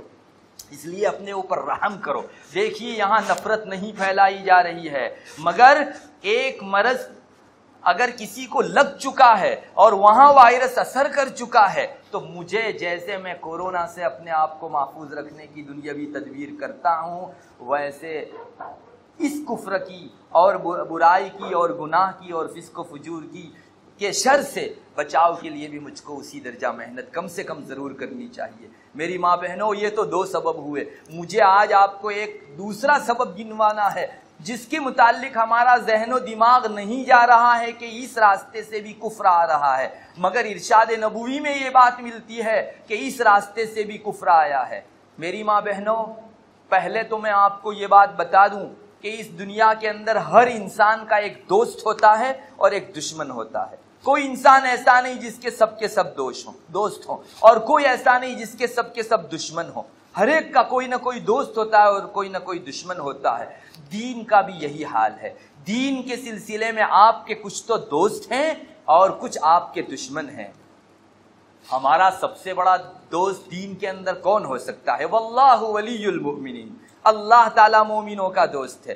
اس نے جو ہمارے لیے احکام فراہم کیے ہیں، تعلیمات اور شریعت فراہم کی ہے، اس سے زیادہ بڑی دوستی نبھانے کی کوئی چیز نہیں ہے۔ میرے رب نے میرے لیے جو ٹریک طے کیا ہے، جو راستہ طے کیا ہے، اس سے بڑھ کر کامیابی کا دنیا میں کوئی راستہ نہیں ہو سکتا۔ اگر کوئی میرا ہمدرد و غمخوار ہوگا تو انسان کے درجے کا ہوگا، لیکن یہ میرا رب وہ ہے جو خالق انسان ہے اور مجھے خود پیدا کرنے والا ہے، اور میرے نشیب و فراز سے، میرے اونچ نیچ سے اور میرے بدن کے ہر اوپر نیچے سے وہ واقف ہے۔ اس نے میرے لیے جو اصول طے کیے ہیں، اس سے بڑھ کر دنیا میں کوئی اصول طے نہیں ہو سکتے۔ تو ہمارا دوست ہے ہمارا رب، خود اللہ فرماتا ہے واللہ ولی المؤمنین۔ آپ دیکھ لیجئے ترجمہ، اللہ تعالیٰ مومنوں کا کارساز ہے، اللہ مومنوں کا دوست ہے۔ انما ولیکم اللہ ورسولہ، آپ کا ولی تو اللہ اور آپ کا دوست تو اللہ اور اس کا رسول ہے۔ صاف صاف قرآن کریم میں کتنی جگہوں کے اوپر یہ مضمون آ گیا ہے۔ اور ہمارا دشمن اس وقت کی دنیا کے اندر ویسٹرن کلچر ہے۔ میری ماں بہنوں، میں نے آپ کو نشاندہی کی ہے، ہر ایک کا ایک دوست ہوتا ہے اور ایک دشمن ہوتا ہے۔ یہ جو مغربی تہذیب ہے، ویسٹرن کلچر ہے اور پشچمی سنسکرتی ہے، کہو فیشن والا یہ بہاؤ ہے، یہ ہمارا سب سے بڑا دشمن ہے۔ آج تک یہ تو آپ نے سنا ہوگا کہ عقیدے پر محنت نہ کرنے کی وجہ سے انسان کافر ہوتا ہے، اور یہ بھی آپ نے سنا ہوگا کہ کفر کی بہت ساری تحریکیں کام کر رہی ہیں مسلمانوں میں کفر و ارتداد پھیلانے کے لیے۔ بہت کچھ اور اسباب بھی سنے ہوں گے، لیکن کیا آپ نے کبھی یہ سبب سنا کہ انسانوں میں بالخصوص عورتوں کے اندر کفر پھیلانے کے لیے بے حیائی کا راستہ اپنایا جا رہا ہے؟ اور یہ اگر میں کہتا تو شاید آپ کو انگلی رکھنے کا موقع ہوتا۔ رسول اکرم صلی اللہ علیہ وسلم کے ایک نہیں کئی ایک ارشاد میں اس بات کا سراغ ملتا ہے کہ بے حیائی انسان کو کفر تک پہنچاتی۔ میری ماں بہنوں، آج ہم لوگ بدعقیدگی سے، کتھاؤں سے، مہاراجوں کی بری باتوں سے اپنے آپ کو بچانے کا تو بڑا پرہیز کرتے ہیں، بتوں سے اپنے آپ کو بچانے کا پرہیز کرتے ہیں، لیکن بے حیائی کو اتنا سنگین نہیں سمجھتے جتنا قرآن و حدیث ہم کو سکھلاتا ہے۔ میں سچ کہتا ہوں، آج خواتین کے اندر کفر و ارتداد کے آنے کا ایک بنیادی سبب بے حیائی بھی ہے، اور یہ رسول اکرم صلی اللہ علیہ وسلم کی حدیث شریف میں مضمون آیا ہوا ہے۔ دیکھیے، بہت مشہور ارشاد ہے، شاید آپ نے بھی سن رکھا ہوگا۔ نبی اکرم صلی اللہ علیہ وسلم نے ارشاد فرمایا کہ ایمان کے 70 سے زیادہ شعبے ہیں۔ 70 یعنی ہمارے گجراتی کا 70 نہیں، 70 یعنی 70 سے زیادہ شعبے ہیں، 77 78 اتنے سارے ایمان کے شعبے ہیں۔ اور آپ صلی اللہ علیہ وسلم نے پھر یہ بھی فرمایا کہ ایمان کا کم سے کم شعبہ یہ ہے کہ راستے سے تکلیف دہ چیز ہٹا دی جائے، اور ایمان کا اعلیٰ ترین شعبہ لا الہ الا اللہ کا دم بھرنا ہے، اللہ کے سوا کوئی معبود نہیں، یہ سب سے اعلیٰ شعبہ ہے۔ پھر ایک ٹکڑا آپ نے ارشاد فرمایا جو میں نے اپنے بیان کے شروع میں آپ کو پڑھ کے سنایا، آپ نے فرمایا الحیاء شعبۃ من الایمان، حیا، شرم یہ ایمان کا ایک شعبہ ہے۔ میری ماں بہنوں، میں اس موقع پر رک کر آپ کو یاد دلانا چاہوں گا، اللہ تعالیٰ نے مردوں کے مقابلے میں آپ عورتوں کو دو خصوصی زیوروں سے نواز رکھا ہے جن کی قدر اگر آپ کر لو گی آپ دنیا کی بھی کامیاب ہو، آخرت کی بھی کامیاب ہو۔ ہاں، مردوں میں بھی یہ دونوں صفتیں رکھی ہے، لیکن اس میں خصوصیت عورتوں کو حاصل ہے۔ یہ اللہ کی نعمتیں ایسی ہیں کہ عورتوں کو اس کی قدر کرنی چاہیے، اور سچ مچ اس کی ناقدری ہی کی وجہ سے آج عورتیں در در کی ٹھوکریں کھا رہی ہے۔ اللہ نے آپ کو دو چیزیں دی ہیں، ایک چیز تو عفت و پاک دامنی، عورت کو عفت و پاک دامنی اللہ تبارک و تعالیٰ نے دی ہے، اور دوسرے نمبر کے اوپر حیا دی ہے۔ آپ نہیں دیکھتی مردوں کے مقابلے میں عورتوں میں حیا بڑی ہوئی ہے، اور یہ دونوں ایسے جوہر ہیں جو عورتوں میں جب تک رہیں گے ایمان سلامت رہے گا، یہ دونوں جب تک رہیں گے ایمان میں جلا اور نکھار پیدا ہوتا رہے گا، یہ دونوں چیزیں عورتوں میں جب تک رہے گی عورتیں دنیا اور آخرت کی سرخروئی اور کامیابی اور کامرانی پانے والی ہوگی، اور ان دونوں میں سے جو جتنا گیا، جو جتنا ختم ہوا، اتنے ہی درجہ عورتیں پستی اور تنزلی میں گرنے والی ہوگی، ممکن ہے کہ کسی مرحلے پر جا کر اپنا ایمان تک کھو بیٹھے۔ میری ماں بہنوں، اپنی عفت و پاک دامنی کی حفاظت کرو۔ اللہ چاہتا ہے کہ آپ کی، اس نے جو آپ کو یہ دو نعمتیں دی ہیں، آپ اس کی حفاظت کرو، اس میں بڑھاوا کرو، اس میں بالیدگی پیدا کرو، اور تمہارے دشمن چاہ رہے ہیں کہ تم کو بے عفت کر دے، تمہاری پاک دامنی کو تار تار کر دے، تم کو بے حیا بنا کر، بے شرم بنا کر محلوں میں اور بازاروں میں اور مارکیٹوں میں اتنا ننگا دھڑنگا کر دے کہ تم اپنی نسوانیت کھو بیٹھو، مردوں کے مقابلے میں زیادہ بے حیا بن جاؤ۔ کیا آپ کو اپنی حیا اور عفت پسند ہے، یا ان اسلام دشمن طاقتوں کی آوازیں کے اوپر آوازہ لگا کر بے حیا بن جانا پسند ہے؟ میری ماں بہنوں، آپ دیکھیے، آپ کو بے حیا کرنے کے بعد جب آپ پر مصیبتیں شروع ہوگی، اللہ کی ناراضگیوں کی بارش شروع ہوگی، تو ان دشمنوں میں سے کوئی بھی آپ کو بچانے کے لیے آنے والا ہے؟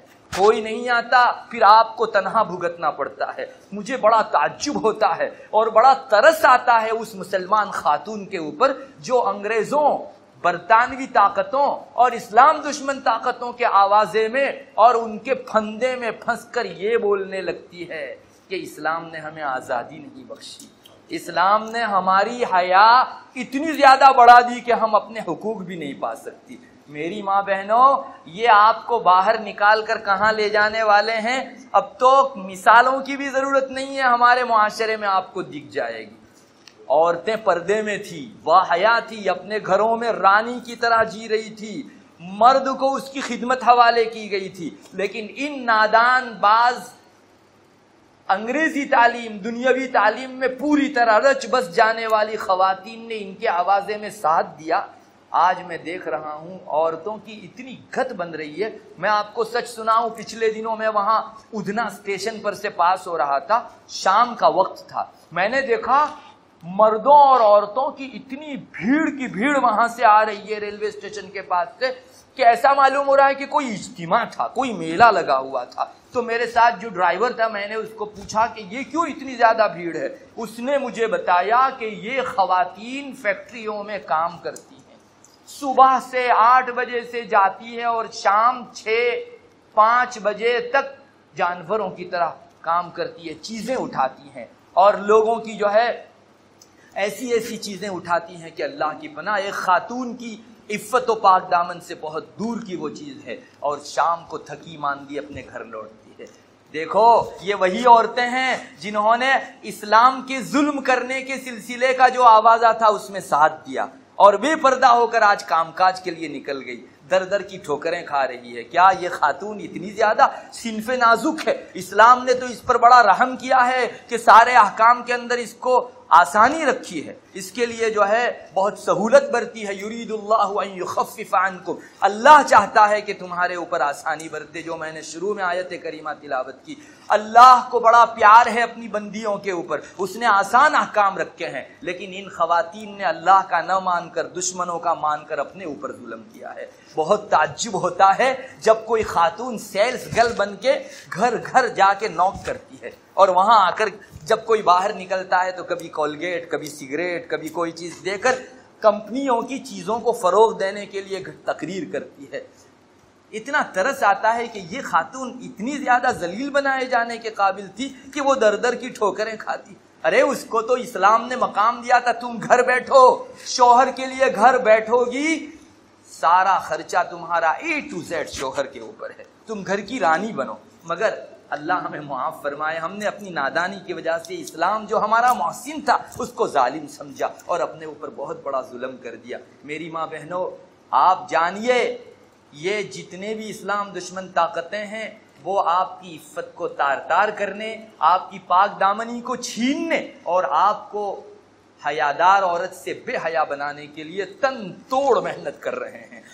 جیسا کہ قاری صاحب نے شروع میں بتایا، بلا مبالغہ کروڑوں ڈالر چند سالوں کے اندر جو ہے اس کے لیے مستقل بجٹ فارغ کیا جاتا ہے کہ خواتین کو راہ راست سے ہٹایا جاوے اور ان کے اندر بے راہ لوی لائی جائے، آوارہ گردی اور اوباشی پنا لایا جاوے. پچھلے دنوں آپ کو عورتیں ایسی نہیں دکھتی تھی جیسے آج بازار کے اندر جو ہے بے تحاشا مذاق کرتی ہوئی، بے تحاشا کھلے لباس میں، ننگے لباس کے اندر دکھ رہی ہے. آپ کے حیا کا لبادہ باقاعدہ اتارا گیا اور آپ کا ہمدرد بننے کا ہیلا بنا کر اتارا گیا. یہ اسلام دشمن طاقتیں آپ کی دوست نہیں ہے، مگر انہیں آپ سے کام لینا ہے، اپنی خواہش رانی کرنی ہے اور آپ کی عصمت کو تار تار کر کے دنیا میں آپ کو بے عزت بنا دینا ہے. اس لیے یہ لوگ اپنے ہمدرد بننے کا لبادہ اوڑھ کر آئے اور آپ ان کو سمجھ نہیں پائی. بہت ساری مسلمان خواتین ان کے آوازے میں آوازہ ملا کر ایسی اسلام سے دور ہو گئی کہ شاید آج کفر کی گھاٹیوں میں ٹامک ٹوئیاں مار رہی ہیں. آج اللہ کا غضب جب اترے گا، جب لعنت پڑے گی، جب پھٹکار پڑے گی تو کوئی بچانے نہیں آئے گا. میری ماں بہنوں، ان دونوں چیزوں کو ختم کرنے کے لیے باقاعدہ پلان گھڑے گئے اور عورتوں کے درمیان میں دو چیزیں گھسائی گئی بالخصوص. ایک تو یہ دیکھیے، اسلام نے عورتوں کی پاک دامنی یعنی عفت اور حیا کو محفوظ رکھنے کے لیے دو چیزوں کا انتظام کیا. پہلے اس کو سمجھ لیں. سب سے پہلا انتظام تو عورت کا یہ کیا کہ جب وہ عمر کے لائق ہو جائے، شادی کے لائق ہو جائے، تو کسی مرد سے شریعت کے دائرے میں رہ کر اس کا نکاح کرا دیا جائے. میں کیا بتاؤں آپ کو میری ماں بہنوں، کسی مرد کے نکاح میں آ جانے کے بعد عورت کی عفت کتنا درجہ محفوظ ہو جاتی ہے. ہمارے یہاں علماء کے یہاں ایک جملہ مشہور ہے، شوہر اپنی بیوی کے لیے وقایا ہے. وقایا یعنی بچاؤ. آپ نے نہیں دیکھا جو عورتیں بے شوہر رہتی ہیں ان کی عفت پر کتنی انگلیاں اٹھتی ہیں، چاہے وہ اپنے تئیں پاک دامن بھی ہو، لیکن لوگوں کی زبان کو تالا مارنے کون جاتا ہے. اس کے برخلاف ایک خاتون وہ ہے جس کا شوہر لولا لنگڑا ہے، بہت کم پیسہ کمانے والا ہے، جھونپڑی میں رہنے والا ہے، لیکن شوہر کا ہاتھ اس کے سر پر ہے، انگلی اٹھتے ہوئے لاکھ مرتبہ انسان سوچتا ہے. میری ماں بہنوں، اسلام چاہتا ہے کہ کسی کے نکاح میں آپ جاؤ اور عمر ہو جانے پر فوراً چلی جاؤ تاکہ لوگوں کو آپ کی عزت سے کھیلنے کا موقع کم سے کم ملے، اور کسی شوہر مرد کا ہاتھ آپ کے سر پر ہو اور آپ کی عزت کا بھی بچاؤ ہو اور آپ کو جس شان کے ساتھ اللہ تعالیٰ نے جینے کے لیے پیدا کیا ہے آپ اس شان کے ساتھ جی سکو. نکاح اور مردوں کے ساتھ نکاح یہ ایک ایسی چیز ہے جس کو اسلام نے آپ کی عفت و پاک دامنی کی حفاظت کے لیے بھی سامان بنایا اور آپ کی حیا کو باقی رکھنے کا بھی سامان بنایا. آپ دیکھیے، جو خاتون کسی شوہر کے نکاح میں ہوتی ہے اس کی آنکھوں میں ایک درجہ شرم ضرور ہوتی ہے، اور جو عام حالات کے اندر بے شوہر ہوتی ہے اور اس کو صحیح دینی تعلیم نہیں ملتی اور بری تعلیم اس کے اوپر محنت کرتی ہے، اس عورت کی نگاہ سے حیا اٹھ جاتی ہے.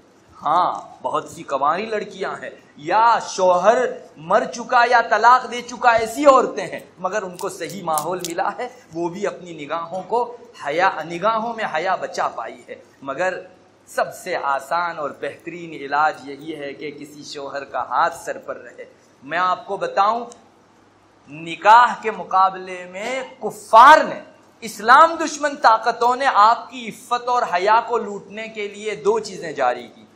ایک تو آپ کا نکاح ہی نہ ہو، دوسرا اگر نکاح کرو بھی تو مرد کے ساتھ نہ ہو، لیزبین ہو، عورتیں عورتوں کے درمیان میں نکاح ہو۔ جن عورتوں کی اخبار پر نگاہیں ہیں، جو عورتیں دنیا کے احوال سے واقف ہے، آپ ماں بہنوں میں سے آپ جانتی ہوگی، دنیا کے ایسے بہت سے ممالک ہیں جنہوں نے مرد اور عورت یعنی کپل کو جس طرح سے باقاعدہ آتھورائز کر رکھا ہے اور ان کے میاں بیوی ہونے کو تسلیم کیا ہے۔ امریکہ کے بہت سے خطے، برطانیہ کے بعض خطے ایسے ہیں جہاں دو عورتیں آپس میں سنسار جیون گزار رہی ہو، ان کو بھی ایسے ہی آتھورائز کیا گیا ہے جس طرح کے مرد اور عورت کے کپل کو کیا گیا ہے۔ یہ کیا چیز ہے؟ اسلام جو ایک نکاح کا مقدس رشتہ آپ میں شامل کر کے، آپ میں داخل کر کے آپ کی عفت و حیا کی حفاظت چاہتا ہے، اس راستے سے یہ آپ کو باہر نکالنا چاہتے ہیں۔ مجھے بتائیے، خاتون کی کبھی زندگی ہوتی ہے؟ یہ سنسار جیون کبھی چل سکتا ہے؟ یہ تو دنیا کے نظام کو الٹ دینے کے درجے میں ہے، اور جن جگہوں کے اوپر ہوا ہے آپ دیکھ لیجئے، ان جگہوں کے اوپر سوائے فسق و فجور کے، بدکاری کے اور کوئی چیز نہیں ہے۔ سچ مچ تو ان لوگوں نے اپنی بدکاری کا یہ نظام پھیلانے کے لیے اس کو ایک اوتھا بنایا ہے، ایک ہاتھا بنایا ہے، اور ایک جو ہے لبادہ بنایا ہے، نام ہے لیزبین کا۔ باقی یہ خاتون جو ہے وہاں اپنا صحیح حق نہیں پاتی تو ادھر ادھر ٹمک تو یہاں مار کے دوسری جگہ جو ہے اپنا حق پورا کرتی ہے۔ دنیا کے اندر اس کی وجہ سے جو فساد پھیل رہا ہے وہ بیان سے باہر ہے۔ دوسرے نمبر کے اوپر اسلام دشمن طاقتوں نے عورتوں کو یہ پٹی پڑھائی کہ کیوں مردوں کے نکاح میں جا کر ان کی بالادستی تسلیم کرتی ہو، ان کے احکام کو اپنے اوپر لاگو کرتی ہو، پابند کیوں بنتی ہو؟ ارے کتنا اچھا ہے، سماج میں جس سے جی چاہے تم جو ہے اپنا نکاح رچا لو، نکاح کی ضرورت نہیں ہے، بس اپنا سنسار جیون اس کے ساتھ رچا لو، جس کو آج کی دنیا کے اندر لیو ان ریلیشن شپ کہا جاتا ہے۔ یہ میں تو کہتا ہوں سیلاب ہے جو دوسرے ملکوں سے زیادہ ہندوستان میں تیز بہاؤ کے ساتھ آ رہا ہے، مگر دبے پاؤں ہیں، اس لیے ابھی ہم کو اور آپ کو احساس نہیں ہے۔ لیو ان ریلیشن شپ کا مطلب ہی یہ ہے کہ خاتون جو پسند آئے اس کے ساتھ جتنے دن رہنا چاہے رہے، پھر دونوں علیحدہ ہو جائیں۔ مرد کو کوئی دوسری پسند آ گئی وہ اس کے ساتھ رہے، خاتون کو کوئی دوسری پسند آئی وہ دوسرا پسند آیا اس کے ساتھ وہ اپنا سنسار جیون گزارے۔ اس کو اتنے چکنے چپڑے نام کے ساتھ پھیلایا گیا، لیو ان ریلیشن شپ۔ مجھے بتائیے میری ماں بہنوں، اپنے سینے پر ہاتھ رکھ کر بتائیے، اپنے دل پر ہاتھ رکھ کر بتائیے، لیو ان ریلیشن شپ کیا اسلام کی نگاہ میں زنا ہے؟ یار جس کے ساتھ شادی نہیں ہوئی اس کے ساتھ کیا آپ کو اجازت ہے کہ آپ اپنی زندگی بتا سکو؟ اور میری ماں بہنوں، اس موقع پر ٹھہر کر میں آپ کو بتاؤں گا کہ لوگوں میں کہنے کو تو آپ لیو ریلیشن شپ کر رہے ہیں، یعنی ایک دنیاوی رشتہ قائم کر رہے ہیں، مگر سچ مچ یہ زنا ہے، اور زنا کی ایک تاثیر ہے۔ زنا کی ایک تاثیر ہے، وہ یہ ہے کہ وہ انسان کو ہلاک کر کے چھوڑتا ہے۔ ایک مرتبہ بھی زندگی میں زنا ہوا، اگر اللہ فضل نہ فرمائے تو اس کے برے اثرات سے آخرت میں تو ہے ہی ہے، دنیا میں بھی انسان کو دوچار ہونا ہے، دنیا میں بھی انسان کو دوچار ہونا ہے۔ آخر لیو ان ریلیشن شپ کا کوئی ایک کپل مجھ کو بتا دو جو دنیا میں خوش ہو۔ ان کے دلوں کو اگر آپ کوئی تھرمومیٹر دنیا میں نکالے جو سکون ناپنے کا تھرمومیٹر ہو، میں سچ کہتا ہوں بے سکونی کا پارا جو ہے تھرمومیٹر کود کے اوپر ہو جاوے گا، اتنے زیادہ ان کے دل بے سکونی سے، بے قراری سے بھرے ہوئے۔ چاہے دنیا کے اندر وہ آپ کو کتنے خوش نظر آئیں، ان کے دلوں کو پوچھو، ان کے دلوں کی دنیا ویران کر دی گئی ہے۔ جو ایک مرتبہ بھی زنا کرتا ہے اللہ تعالیٰ اس کے دل کی دنیا ویران کر دیتا ہے۔ میری ماں بہنوں، میں آپ کو کہوں گا زنا کا سب سے برا اثر یہ بھی ہے کہ انسان کے دل کا سکون چھن جاتا ہے۔ آپ نے نہیں دیکھا لیو ان ریلیشن شپ کرنے والے لوگوں میں سے کتنے ہی لوگ بالآخر خودکشی کر کے مرتے ہیں؟ اگر یہ انجوائے کی چیز ہوتی، دنیا میں آزادی کی چیز ہوتی، لطف اندوزی کی چیز ہوتی، تو ان کو تو اور زیادہ دنیا میں رہنا چاہیے تھا۔ کس نے مجبور کیا خودکشی کرنے پر، سیوسائڈ کرنے پر، آپگھات کرنے کے اوپر؟ یہ وہی بے سکونی ہے جو انسان کو نہ باہر سکون میں رہنے دیتی ہے نہ اپنے گھر میں۔ جب انسان کسی جگہ سکون نہیں پاتا تو بالآخر مرنے کا راستہ اپناتا ہے۔ اکبر الہ آبادی نے بڑے پتے کا شعر کہا ہے، کہتے ہیں اب تو گھبرا کے یہ کہتے ہیں کہ مر جائیں گے، اب تو گھبرا کے یہ کہتے ہیں کہ مر جائیں گے، مر کے بھی چین نہ آیا تو کدھر جائیں گے۔ یاد رکھیے، اگر اللہ کی ناراضگی والی موت مری، جس نے خودکشی کی، سیوسائڈ کیا، اللہ کی جان والی امانت کو اس نے ضائع کیا، خیانت کی۔ حدیث شریف میں آتا ہے جو خودکشی کر کے مرے گا اس کو موت کے بعد برزخ کے سارے عالم کے اندر، بہت لمبا پیریڈ ہے، اس میں وہ جس راستے سے خودکشی کر کے مرا تھا اسی راستے میں واپس مارا جاوے گا اور پھر زندہ کیا جاوے گا۔ مثلا دنیا میں کوئی جل کے مرا ہے تو اس کو مرنے کے بعد اللہ کے یہاں جلایا جاوے گا، پھر زندہ کیا جاوے گا، پھر جلایا جاوے گا، پھر زندہ کیا جائے گا۔ جب تک حشر قائم نہیں ہوگا اللہ کی جان والی امانت میں خیانت کرنے کی یہ سزا اس کو دی جائے گی۔ کون سی خوشی پالی اس خاتون نے اپنے رب کو ناراض کر کے۔ ارے خودکشی کا کبھی سوچئے بھی مت۔ سیوسائڈ اللہ کی نافرمانی ہے، اس کو اپنے دلوں میں جما لیجئے۔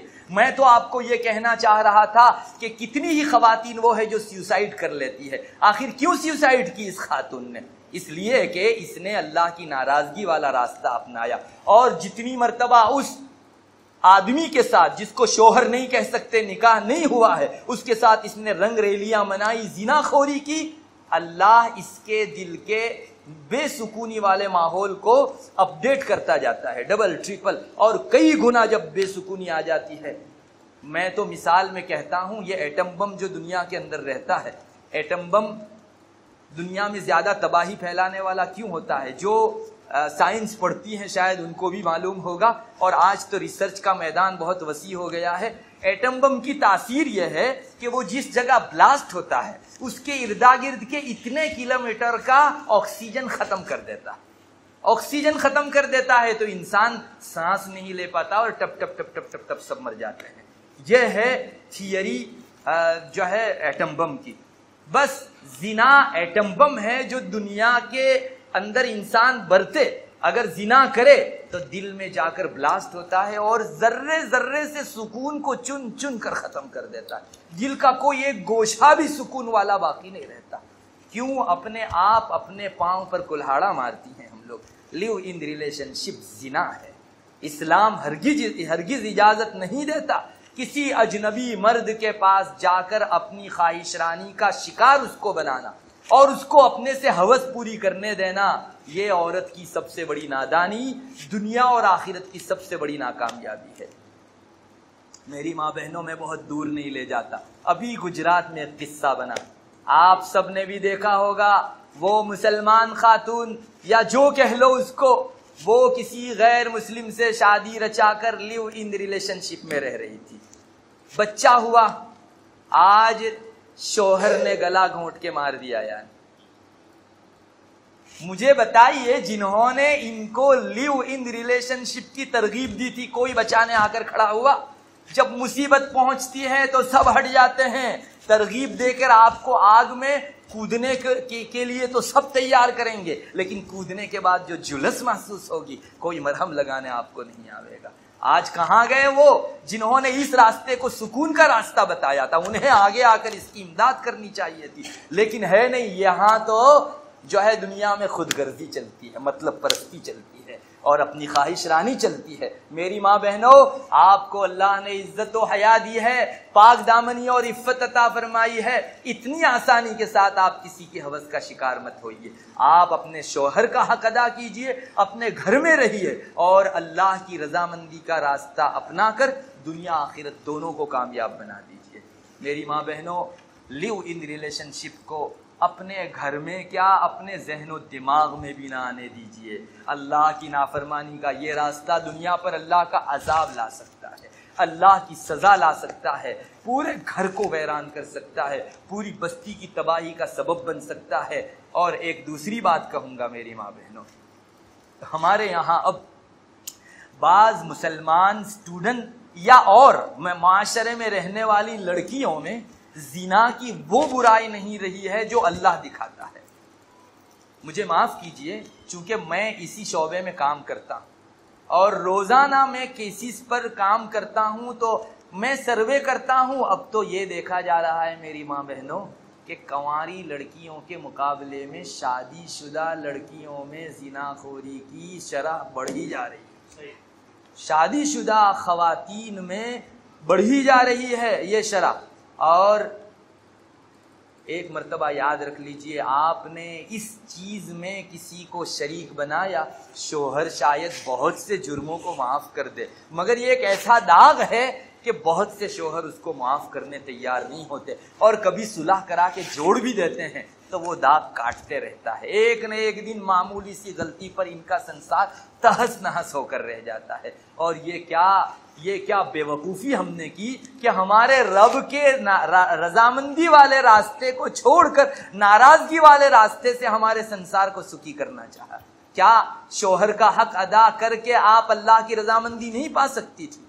اگر کوئی خاتون اپنے شوہر کا جنسی حق اس نیت سے ادا کرے کہ اللہ میرے شوہر کا یہ حق تو نے مجھ پر رکھا ہے، اس کی تعمیل ارشاد میں ادا کر رہی ہوں، انشاءاللہ خاتون کو صدقے کا ثواب ملے گا، اللہ کے ایک حق کو پورا کرنے کے پیچھے اس کو اجر ملے گا. لیکن کیا تعجب کی چیز ہے، اس صحیح راستے کو چھوڑ کر وہ جا رہی ہے ایک ناراضگی والے راستے پر، ایسے شخص کی ہوس پوری کرنے جو بے وفا ہے. میری ماں بہنوں، کوئی اپنی جماعت کی برائی نہیں کرتا، مگر میں آج آپ کے سامنے دو ٹوک کہتا ہوں. جو مرد اللہ کی ناراضگی اور شریعت کی خلاف ورزی کی راہ سے آپ کو ہمدردی جتائے، مردوں میں بے وفائی بہت ہے. یہ اپنی ہوس رانی پوری کرنے کے لیے آپ کے ساتھ ہمدردی کا ماحول رچا رہا ہے. ہاں، جو نکاح میں جڑتا ہے وہ آپ کا وفادار ہے، باقی جتنے بھی زیادہ وعدے کر لیں، مرد سے زیادہ دغا خور اور ایسے مرد سے زیادہ بے وفا آپ کو کوئی نہیں مل سکتا. یہ ظالم ہے، جفاکار ہے، آپ کی عزت چوس کر بے عزت کر کے پھر جو ہے اپنی دوسری جگہ چلا جائے گا. میں مردوں کی اس برائی کو آپ کے سامنے برملا ذکر کرتا ہوں تاکہ آپ الرٹ ہو جاؤ، مردوں کے پھندوں میں مت آؤ. بہت سی خواتین اپنی نادانی کی وجہ سے اس پھندے میں پھنستی ہے اور پھر ایسی بے عزت ہو کر نکلتی ہے کہ تن پر نہ کپڑا رہتا ہے اور نہ معاشرے میں اس کی عزت باقی رہتی ہے. یہ مرد دندناتا پھرتا ہے، یہ تو تھا ہی اوباش قسم کا، لیکن اس نے اس خاتون باعزت کو بے عزت کر کے معاشرے میں رکھ دیا. اور میری ماں بہنوں، اس سے ایک قدم آگے بڑھ کے ایک اور بات میں آپ کو پتے کی بتاؤں گا انشاءاللہ. وہ یہ ہے کہ آپ کو زنا خوری کے راستے میں قدم بڑھاتے ہوئے تو شروع میں خوشی ہوگی، لیکن آپ کو معلوم ہے یہ قدم کہاں جا کے رکے گا؟ آپ کی موت تک جا کر رکے گا. یاد رکھیے، زنا اور قتل کو چولی دامن کا رشتہ. ایک بات یاد رکھیے، زنا اور قتل ان دونوں کے درمیان میں چولی دامن کا رشتہ ہے. آپ اخبار میں دیکھ لیجئے، کتنے ہی واقعات آتے ہیں جس میں زنا ہوا اور آخر میں قتل ہوا عورت کا. ارے ریپ کے بعد کیا ہوتا ہے آپ نہیں دیکھتی؟ اخبار کے اندر ایک سے زیادہ خبریں ایک اخبار میں شائع ہوتی ہے، ریپ کے بعد قتل ہوتا ہے، ریپ کے بعد قتل ہوتا ہے. اور یہ آج سے نہیں، یہ دستور بہت پہلے سے چلا آ رہا ہے کہ جب بھی زنا خوری ہوگی عورت کے قتل تک وہ پہنچانے والی ہوگی. میں ایک واقعہ آپ کو سناتا ہوں جس سے آپ کو اندازہ ہوگا کہ یہ آج کل کی چیز نہیں. بنو اسرائیل کے اندر ایک پادری تھا، وہ اپنے چرچ کے اندر رہا کرتا تھا. آپ کو معلوم ہے معاشرے میں اس زمانے کے اندر لمبے لمبے سفر اونٹوں سے ہوا کرتے تھے. آدمی جب ایک ملک سے دوسرے ملک میں سفر کر جاتا تھا تو اپنے گھر کی چیزوں کی حفاظت کے لیے، اس زمانے میں اس طرح لاکر وغیرہ نہیں تھے، تو وہ کسی معتمد اور قابل اعتماد آدمی کے پاس اپنی وہ چیز چھوڑ جایا کرتا تھا. میں آؤں گا تو لے لوں گا، اور انسان جو ہے اس کی حفاظت کرتا تھا. ایسے ہی امانتدار اور دیانتدار لوگ رہا کرتے تھے. تو اس زمانے میں ایک باپ بیٹی ساتھ رہتے تھے. اسے سفر درپیش ہوا باپ کو. اب گھر کی ساری چیزیں تو محفوظ رہ سکتی تھی، مگر گھر کی ساری چیزیں تو محفوظ رہ سکتی تھی مگر اس بیٹی کو سفر میں لے بھی نہیں جا سکتا اور جو ہے سفر میں لے بھی نہیں جا سکتا تھا اور یہاں کسی جگہ حفاظت کے لیے رکھ بھی نہیں جا سکتا تھا. اس نے سوچا کہ میں کہاں چھوڑ کر جاؤں. بہت سوچنے کے بعد اسے معلوم ہوا کہ یہ پادری ہے جو اللہ والا کہلاتا ہے، اس کے پاس میں چھوڑ کر جاتا ہوں۔ چنانچہ اس نے بہت سوچ کر پادری کے حضور درخواست کی کہ میں سفر میں جا رہا ہوں، شاید یہ آپ کی زندگی میں بھی پہلا مرحلہ ہوگا، لوگ امانت کی چیزیں تو رکھ جاتے تھے لیکن بچی آج شاید میں پہلا رکھ رہا ہوں۔ تو پادری چونکہ وہ ایک عبادت گزار آدمی تھا تو اس نے پہلے تو بڑی معذرت کی کہ میں نہیں رکھ سکتا، یہ تو میرے لیے بھی بہت بڑی جو ہے بے عزتی کا سامان ہوگا، مگر بہت منت سماجت کی۔ پادری نے کہا کہ ٹھیک ہے، ایک کام کرو، یہ جو الگ گھر ہے اس کے اندر اس آپ کی بیٹی کو رکھ دو، میں کھانا باہر سے رکھ جایا کروں گا، اس کو دروازہ کھول کے بعد میں لینا ہے، میں جب جاؤں تب بھی نہیں لینا ہے۔ باپ چلا گیا، پادری نے چند دنوں تک تو اس طرح سے کیا۔ اب شیطان کس کے ساتھ نہیں لگا ہوا ہے؟ میری ماں بہنوں، رسول اکرم صلی اللہ علیہ وسلم کا ارشاد ہے کہ جن عورتوں کے شوہر نہیں ہیں ایسی عورتوں کے پاس تنہائی میں مت جایا کرو، اس لیے کہ اس جگہ تیسرا شیطان ہوتا ہے۔ اس پادری کے دل میں شیطان نے یہ بات ڈالی کہ ارے یہ کتنی بے عزتی سے کھانا دینا ہوتا ہے، دیکھیے کتنے چکنے چپڑے عنوان سے وہ پھنسا رہا ہے، کتنی بے عزتی ہے، جیسے بھکاری کو بھیک دی جا رہی ہے، تم رکھ کے آتے ہو اور وہ لے لیتی ہے، ارے عزت سے کھانا دو، تھوڑا سا نوک کرو، اس کے ہاتھ میں دے دیا کرو۔ چند دنوں ایسا چلا، ہاتھ میں دیا، پھر جب اس کے ہاتھ نظر آئے تو اب اس کو یہ ہوا کہ بھائی ہاتھ پکڑنا چاہیے، خواہش ہاتھ پکڑنے تک گئی۔ پھر چند دنوں اس طرح سے چلا، پھر اس نے چہرہ دیکھ لیا، پھر تو کیا تھا، بس بے پردگی کے جو برے آثار ہوتے ہیں اب یہاں سے شروع ہوئے۔ وہ گھر میں داخل ہونے لگا، بیٹھنے لگا، اور مرد اور عورت، نوجوان یا کسی بھی عمر کا ہو، اس مرحلے میں اگر تنہائی اختیار کریں گے تو سوائے زنا خوری کے اور کچھ نہیں ہوگا۔ چنانچہ یہ بات ان میں چالو ہو گئی، ایک عرصے تک یہ زنا خوری کرتا رہا۔ باپ جس وقت واپس لوٹا اس امید سے لوٹا کہ میری یہ امانت میں نے جس امید کے ساتھ دی تھی محفوظ رہی ہوگی، مگر لوٹنے کے موقع سے وہ سیدھا اپنے جو ہے پادری کے پاس، چونکہ شاید رات وات کا موقع ہوگا تو اپنے گھر گیا۔ پادری کو جو ہی پتہ چلا کہ یہ اس کا باپ آیا ہوا ہے، اور اتفاق سے وہ خاتون جو ہے پریگننٹ ہو گئی تھی، اس کے پیٹ میں بچہ تھا۔ اب شیطان آیا، کل کو اس کا باپ صبح اپنی بیٹی لینے آئے گا، کس منہ سے تو یہ پریگننٹ بیٹی اس کو دے گا؟ ایسا کر اس عورت کو مار ڈال۔ چنانچہ کچھ سمجھ میں نہیں آیا اور اس نے اس خاتون کو مار دیا۔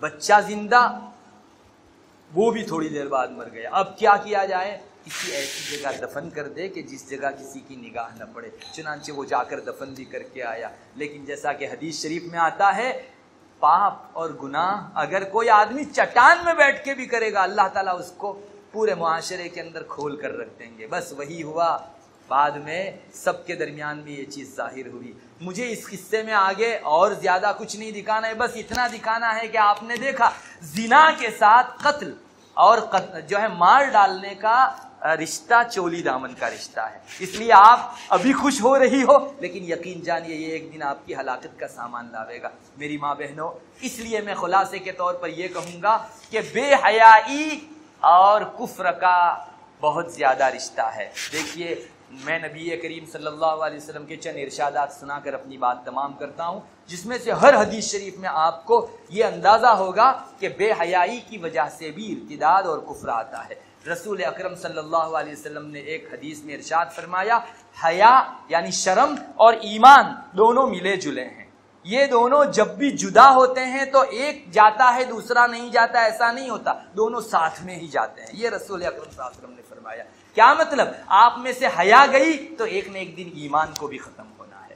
ایک اور روایت میں ہے، آپ نے فرمایا ایمان اور شرم یہ دونوں کے دونوں ایک زمانے میں پیدا ہوئے ہیں یا ایک جیسے ہیں، مقرون ہیں دونوں کے دونوں، ایک ختم ہو جاتا ہے تو دوسرا بھی اس کے پیچھے ہو لیتا ہے۔ کیا اس حدیث شریف کے آئینے میں صاف نظر نہیں آتا کہ عورت نے اپنی حیا کا لبادہ اتار کے نیچے رکھا تو آج نہیں کل نہیں اس کا ایمان بھی دل سے رخصت ہونا ہے۔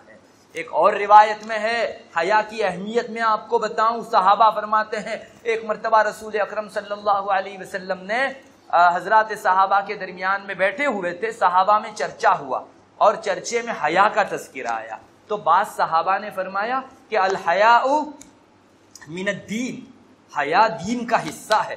جب رسول اللہ صلی اللہ علیہ وسلم نے سنا کہ صحابہ ایسا فرما رہے تو آپ نے فرمایا نہیں، بلکہ ایسا بولو حیا پوری کی پوری دین ہے، یعنی پورا دین ہے حیا، صرف دین کا حصہ مت کہو، حیا پورا دین ہے، مطلب حیا گئی اور دین چلا گیا، یہی سمجھ میں آتا ہے۔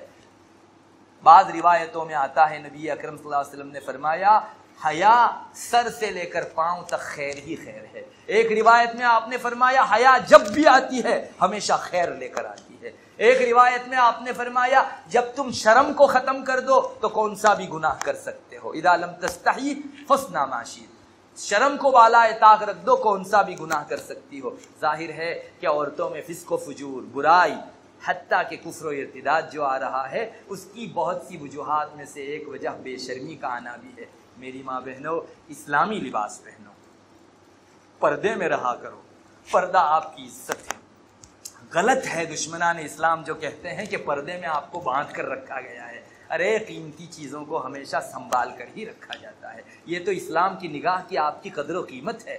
مت آوازے میں آ جائیے ان لوگوں کے جنہوں نے آپ پر ظلم کرنا چاہا ہے، دوست سمجھیے اس ذات کو جس نے سچ مچ جو ہے اپنا دوست ہونا آپ کو بتایا ہے۔ اللہ تبارک و تعالیٰ مومنوں کا دوست ہے۔ میری ماں بہنوں، خلاصہ یہی ہے کہ بے حیائی چھوڑیے، حیا اپنائیے۔ فیشن کسی کو آج تک کام نہیں آئی ہے، نہ آئندہ کام دے پاوے گی۔ اللہ کی فرما بردار بندی بنیے، مختصر زندگی گزاریے اللہ کے دین کے راستے میں، اللہ کی رضامندی کے راستے میں، اور اپنی آخرت کی ہمیشہ کی زندگی کو کامیاب کر لیجئے۔ اور میں نے ویسے سوچا تھا مگر وقت نہیں ہے، میں دو باتیں بہت مختصر آپ کو کہوں گا۔ ایک یہ ہے کہ عورتوں میں بے حیائیوں اور عفت کے ختم ہونے کا ذریعہ عورتوں میں تاخیر سے شادی ہونا ہے۔ ہرگز تاخیر سے شادی نہ کیجیے۔ میں نے بتایا جتنا عرصہ شیطان کو ملے گا اتنا آپ گھاٹے اور نقصان میں رہو گی۔ اور دوسرا ایک سبب یہ بھی ہے کہ عورتوں میں طلاق لینے کا رواج بہت ہے۔ آپ آج ہی سوچ لیجئے، مرد کی اس چک کی وجہ سے آپ طلاق لوگی، اس سے بڑی چکیں اوروں کی سہنی پڑے گی۔ تو کم مصیبت کو دنیا میں آدمی سہ کر بڑی مصیبتوں سے ہمیشہ بچتا ہی ہے۔ اس لیے بے تحاشا طلاق کا مزاج بھی ختم ہونا چاہیے۔ میں مسلمان خواتین کی خدمت میں آخر میں دو درخواستیں کر کے اپنی بات ختم کرتا ہوں۔ ایک درخواست تو یہ کہ جہاں میاں بیوی کے درمیان میں اس طرح کی ناچاکی ہو، آپ کسی اور در کا سہارا نہ لیجئے، اپنی شریعت کا سہارا لیجئے۔ اللہ وہ ہے جس نے جوڑ کو پسند کیا ہے، وہ توڑ کو ناپسند کرتا ہے۔ انشاءاللہ دنیا کا کوئی کپڑا اگر پیمن لگانے کی وجہ سے سدھر جاتا ہے تو آپ کا سنسار پیمن لگا کر کیوں نہیں سدھرے گا؟ نمبر دو، آپ کے یہاں جہاں جہاں دینی تعلیم ہوتی ہے، دینی بیان و واعظ ہوتا ہے، قدر و قیمت کے ساتھ وہاں حاضری دیا کیجیے۔ اپنی ضرورت سمجھ کر جائیے، اپنی خوراک سمجھ کر جائیے۔ انشاءاللہ آپ میں ایمان باقی رہے گا۔ جو اللہ رسول کی باتیں آپ سنو گی وہ دلوں کے اندر جا کر اپنا اثر دکھلائے گی، برائیوں کو ختم کرے گی، نیکیوں کے پھیلانے کا ذریعہ بنے گی۔ اللہ تبارک و تعالیٰ آپ سب کی آمد کو قبول فرمائے۔ بڑی خوشی کی بات ہے آپ اپنے کام کاج کو آگے پیچھے کر کے ایک بہت بڑی تعداد میں یہاں حاضر ہوئی ہو۔ اللہ تعالیٰ آپ کی آمد کو ہم سب کے لیے ذخیرہ آخرت نجات کا ذریعہ بناوے۔ جن علماء نے یہاں آپ کے اس پروگرام کو منعقد کیا، اللہ تعالیٰ ان کی اس کوشش کو برابر فرماوے اور سب کے لیے جو ہے اجر و ثواب کا ذریعہ بناوے۔ وآخر دعوانا الحمدللہ۔ دعا کر لیجئے۔ اللہم انت السلام و منک السلام، تبارک یا ذا الجلال والاکرام۔ اللہم صلی علی محمد النبی الامی وعلی آلہ وسلم تسلیما۔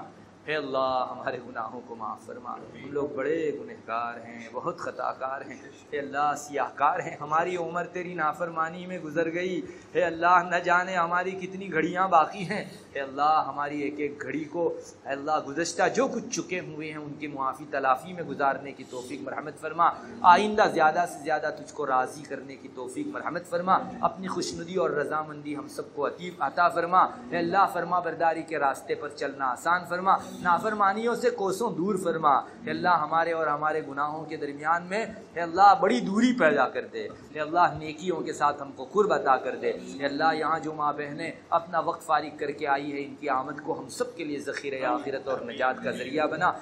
آئندہ بھی اے اللہ دینی وعظوں کے اندر اپنی ضرورت سمجھ کر ہم کو شرکت کی توفیق مرحمت فرما۔ اے اللہ ہماری دنیا کو سدھار دے، اخرا کو سدھار دے۔ اے اللہ جو بیمار ہیں ان کو شفاء کاملہ عاجلہ مستمرہ عطا فرما۔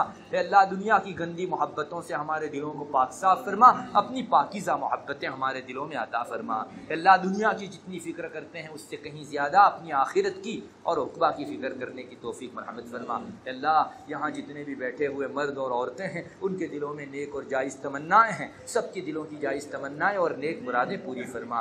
جو خواتین شادی کی عمر کو پہنچ چکی ہے، مناسب جوڑا نہ مل سکنے کی وجہ سے یا اور عذروں کی وجہ سے ان کے نکاح طے نہیں ہو پا رہے ہیں، اللہ تو سب کے جوڑے پیدا فرمانے والا ہے، آسانی کے ساتھ سب کے جوڑے پیدا فرما دے۔ اللہ جن کی ازدواجی زندگی ناخوشگوار چل رہی ہے ان میں خوشیاں عطا فرما۔ اللہ جو خواتین کفر کے در پہ قدم رکھنے جا رہی ہے اللہ ان کو سوجھ بوجھ عطا فرما، جو کفر میں چلی گئی ہے ان کی باریابی کی شکلیں پیدا فرما۔ اللہ بے شک ہماری کوتاہی کی وجہ سے معاشرے میں یہ بگاڑ ہے، ہم معترف ہیں، اے اللہ اقراری مجرم ہیں، اے اللہ ہمیں اپنی چکوں کی تلافی کرنے کی توفیق مرحمت فرما۔ اے اللہ ہمیں اپنا بنا لے، تو ہمارا ہو جا یا الہ العالمین۔ دنیا آخرت کی تمام بھلائیاں عطا فرما، ہمارے بیماروں کو شفا نصیب فرما، مقروضین کے قرض کی ادائیگی کی غیب سے شکلیں پیدا فرما۔ اے اللہ جو قید و بند میں ہیں ان کی رہائی کی شکلیں پیدا فرما۔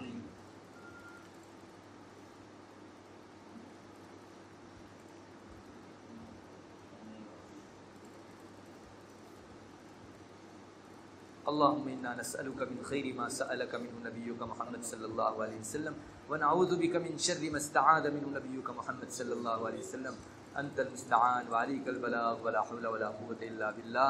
اللهم اغفر لأمة محمد صلى الله عليه وسلم، اللهم ارحم أمة محمد صلى الله عليه وسلم، اللهم أصلح أمة محمد صلى الله عليه وسلم، اللهم احفظ أمة محمد صلى الله عليه وسلم، اللهم انصر أمة محمد صلى الله عليه وسلم، اللهم افتح لأمة محمد صلى الله عليه وسلم، اللهم اشفي أمة محمد صلى الله عليه وسلم، اللهم اهدي أمة محمد صلى الله عليه وسلم، اللهم ارفع أمة محمد صلى الله عليه وسلم، اللهم تجاوز عن أمة محمد صلى الله عليه وسلم، اللهم فرج عن كرب أمة محمد صلى الله عليه وسلم. سبحان ربك رب العزة عما يصفون وسلام على المرسلين والحمد لله.